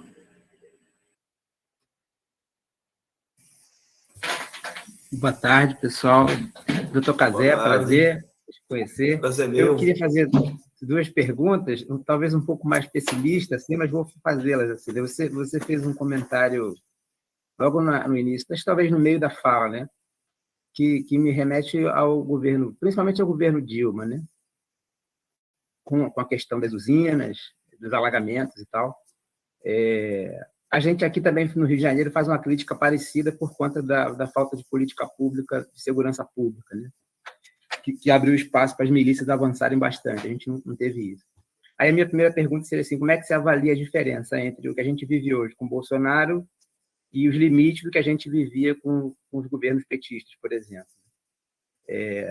Aí, assim, nesse sentido, assim, a gente vive hoje um desmonte tão grande, educação, saúde, todo mundo já sabe, assim, que, sendo muito otimista, a gente leva 10 anos para reconstruir, para voltar às bases que tinha em 2016, mais ou menos, assim. Né? Aí a minha pergunta, assim, né, porque me interessa muito saber assim, como é que é o seu olhar para o Brasil inteiro, né, para as nossas questões estruturais. Pensando assim, que a gente tem aí 40 milhões de gente desempregada, 20 milhões passando fome, como é que a gente concilia assim, né? Isso que a gente já conquistou, que é firmar um ponto de defesa da nossa ancestralidade, da nossa identidade, das nossas questões, e, ao mesmo tempo, tocar um projeto de desenvolvimento econômico para fazer a inclusão dessa massa toda na economia. E aí por último, assim, né, para colocar como pergunta, assim, né, por acaso, hoje de manhã eu estava lendo um texto do Kastler, falando dessa lógica diferente dos guaranis, que é de autoimplosão do poder estatal, né? O chefe, cacique, está submetido à sociedade. A nossa lógica é outra, né? A gente tem um Estado que submete a sociedade. Como é que a gente concilia essas lógicas, pensando assim para os próximos anos que a gente tem de luta e de desejo de fazer transformação social? Eu vou começar pelo clássico, a Sociedade contra o Estado. É um clássico, né? Um baita de um livro. Sociedade contra o Estado é um livro que tem que ser lido, porque trabalha das questões indígenas. Né? A gente não tem princípio de autoridade nesse sentido. Não é só os guaranis, os tupis também. A palavra cacique não é necessariamente corresponde àquilo que era o Morobixaba. O Morobixaba é uma referência espiritual, como os zapatistas falam. Né? Lá não tem comandante, tem subcomandante, e quem comanda é o povo. Então, subcomandante Marcos e outros tantos, né? Eles são subcomandantes porque quem comanda é o povo. O zapatista que é indígena, né? Então, esse é um princípio básico e que, naturalmente, mesmo com toda a ordem... Olha, quer ver uma coisa interessante? Se o cacique da minha aldeia, que é o Morobixaba, mandar alguém fazer alguma coisa, ninguém vai. Ninguém vai pegar isso aqui para mim, ninguém vai, mas ninguém vai mesmo. Mas não vai porque não quer mesmo, não vai de propósito, não vai por pirra. Mesmo podendo ir, se for, vai pegar para mim, aí ninguém vai. Falar assim, bora lá pegar, bora. Aí sim, aí vai. Porque é quase natural, né? Aquilo que eu chamo de natura. Então, por isso que o Estado e eles, os donos do poder, têm uma das razões pelas quais é o racismo sobre nós, é a nossa forma de ser. Nós somos indolentes. É indolência pura. A gente faz... Quando me fala que você é indolente, Cazé fala, sou sim, e vou continuar sendo, porque é assim que é, porque a gente tem esse natural, né? Mas ele não faz esse propósito. Por isso que eu digo, a gente precisa ler Bakunin, nem ler o PR Clássico, nem precisa ler Marx, porque nós já temos a nossa postura na literatura é assim. E não é só a nossa, né? Você vê alguns povos da África, né? Sempre essa coisa da gente sempre dar risada. A gente faz muita piada, rapaz. O que conta de piada? Se você for ir numa aldeia indígena, a gente vai tirar a barra da sua cara, porque a gente tira, porque assim, a gente faz assim o tempo todo, acorda de manhã, né? Então isso aí é interessante. Agora, comparar os... não dá para não falar, né? O nosso relatório aqui saiu em 2009. Quem era o presidente da República em 2009? Em 2009 saiu o relatório de demarcação do povo Tupinambá. O presidente ficou lá na gaveta do ministro da Justiça, José Cardoso. A gente enfrentou todas as barreiras, teve morte. A gente enfrentou todas as barreiras. É só o ministro José Cardoso assinar, colocar na mão do presidente e assinar. Nos 2 mandatos dele, ele não assinou. Depois veio a presidenta. Ela assinar. Ela não assinando, a gente morre. É isso que as pessoas não têm a percepção. Né? Não é só uma má vontade política. Isso reverte em nossa morte. A gente morre, a gente paga um preço caro. A gente está sabendo que aquele Lázaro que pegaram lá, né? Que mataram aquele lá. Lázaro, o que mais bem tem, né? Esse sertão aqui. Aqui está cheio de Lázaro. Né? Eles só estão esperando para dar o bote. Né? Então, nós fomos moeda de troca. Eu insisto nisso. Nós somos moeda de troca nos governos ditos democráticos com a bancada rural, mesmo a bancada ruralista, que depois deu o golpe em 2016. Né? Quem foi a moeda de troca? Foi o povo quilombola e o povo indígena. Não demarcou terra quilombola, não demarcou terra indígena o suficiente. A gente foi moeda de troca. Tem que derrubar o fascista? Tem que derrubar o fascista, com certeza. Agora, o próximo presidente eleito ele tem que se afirmar nesse compromisso. E eu tenho lá as minhas dúvidas. Quando você pensa em Geraldo Alckmin, para com isso. Né? O Geraldo Alckmin, a polícia de Geraldo Alckmin, eu não estava em São Paulo, né? Mas a gente sabe, né? Foi uma das polícias mais cruentas que tem, foi a PM de São Paulo, a atuação dela. Então, quando você faz essas alianças, a gente sabe que a gente vai ser vendido de novo. A dedução que tomara que esteja errado. Né? Mas o que se trata, como eu falo, é derrubar o fascista. Né? Ele não criou a bionecropolítica do bionecropoder, mas ele radicaliza. Né? Mas só que a gente não vai querer com o outro presidente desse campo democrático, a gente quer a cota das universidades, a gente quer a saúde indígena, a gente quer a escola indígena, mas para a gente é terra. Para o povo quilombola, para o povo indígena, é terra, é demarcação de terra. Isso é o primordial, isso é o chão da gente. Não adianta a gente ter cota na universidade se não tiver terra demarcada. Né? Porque não adianta a gente ter saúde indígena se não tiver terra demarcada. Para a gente, o princípio é a terra. Esse é o compromisso que a gente espera. E é um PAC, né? Belo Monte. Quem fez Belo Monte? Eu não fui. Quem era o presidente para fazer o Belo Monte? Olha que foi Belo Monte, né? Aqui tem o Porto Sul.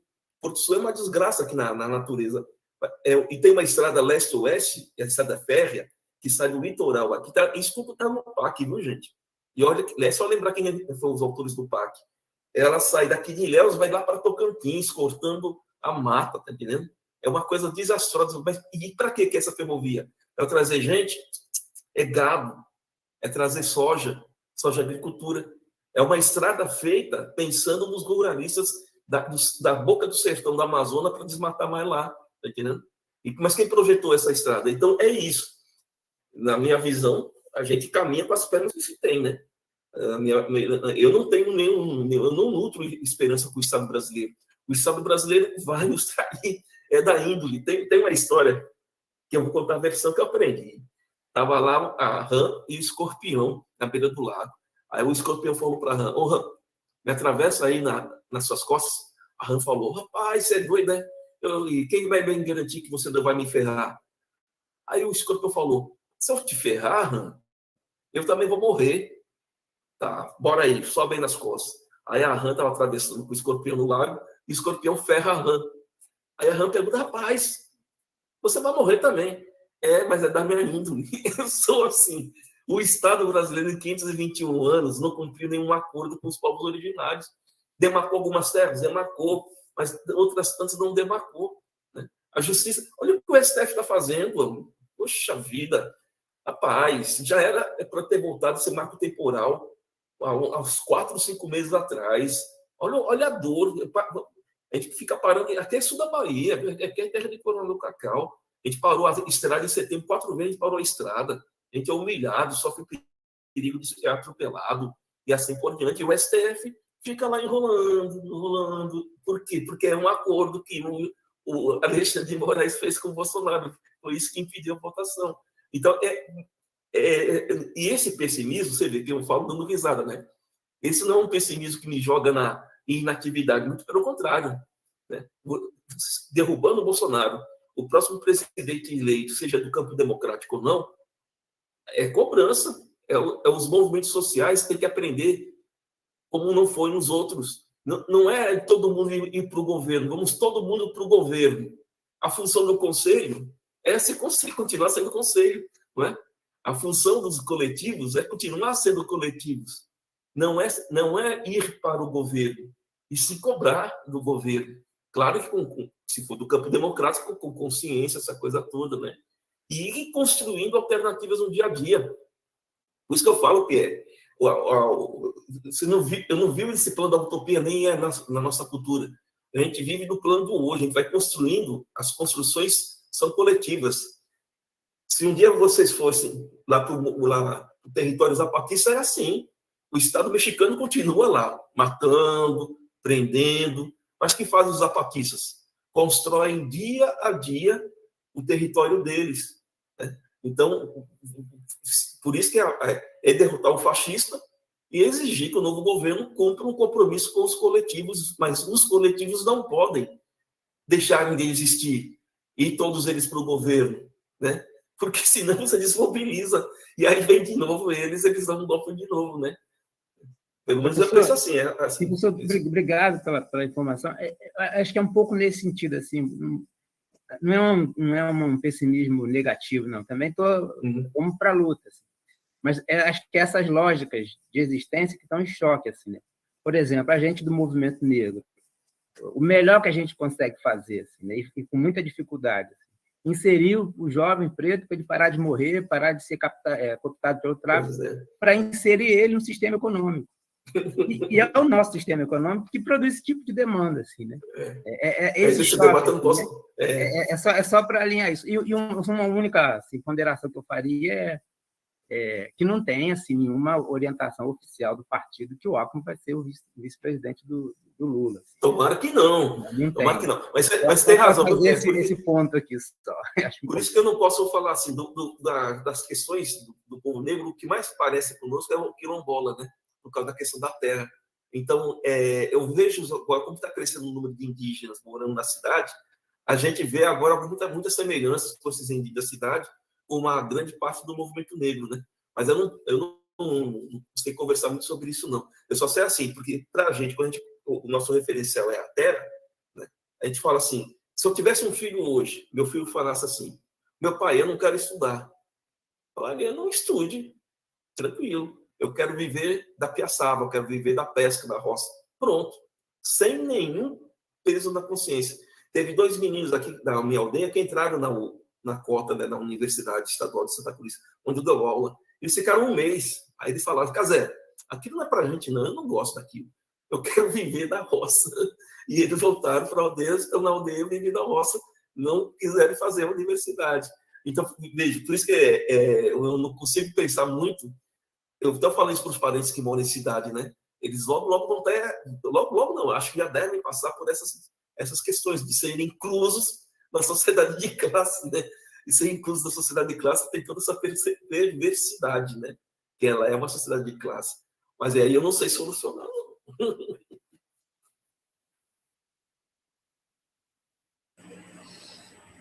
Muito obrigada, Cazé. Muito o cenário é complexo, né? Não temos soluções imediatas, mas lutas articuladas, conjuntas, são fundamentais, né? Muitas pessoas agradeceram, foram muitos agradecimentos, a gente já está chegando no horário de terminar. A Tainara, que é da Comissão de Direitos Humanos do Conselho Federal de Psicologia, que é indígena, ela disse para você: parente, te ouvir é sempre um presente, me fortalece o espírito. Um abraço para ela. E não sei se você quer fazer mais algum comentário final para a gente fechar, Casé. Eu só quero cantar. Cantar uma música final aqui, né? Então, antes de você cantar, né, antes do fechamento, eu queria só dizer que hoje também iremos contar com a presença da Maria Lúcia, que é uma referência no movimento negro, né, na luta contra o racismo dentro da psicologia. No nosso primeiro encontro, a Fernanda Lopes fez referência, né, ela citou a importância da Lúcia na formação dela. A Lúcia tem uma importância enorme na minha formação também, né, Lúcia do AMA, uma das organizações mais importantes, né, na psicologia de enfrentamento ao racismo. Ela teve um imprevisto, não pôde vir, agradeceu o convite, ela encaminhou para a gente um vídeo de 45 minutos, vou pedir para a Marília passar para vocês assistirem em casa. Tem outros vídeos da Luz, tem um vídeo em especial que eu gosto muitíssimo, ele tem 1h30, se vocês colocarem no Google o nome dela, Maria Lúcia, psicanalistas, vão encontrar um dos vídeos que eu acho muito interessante, que ela conta toda a trajetória dela na formação em psicologia, no processo de análise, né, como quando ela entrou para o movimento negro, enfim, ela conta a história que é muito interessante. E sim, a Lúcia é do da Ampcinep, como foi registrado aqui, né? Ela e Jesus, que está aqui presente. Então, é isso. Eu fiz questão de fazer essa fala, porque Lúcia é nossa mentora, né? E aí espero que vocês possam assistir ao vídeo que a gente vai indicar e a outros, né? Casé, por favor, então, o fechamento.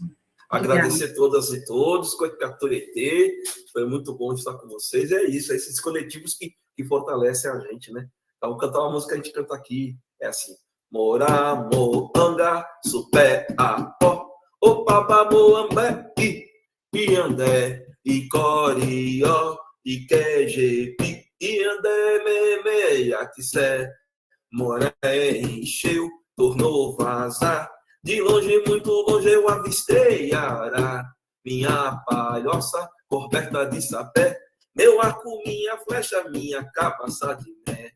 Eu moro na mata, mas ando pela chapada. O rameia, meus índios, na chapada. O rameia, meus índios, na chapada. Auere, Coicatorete. Valeu, gente.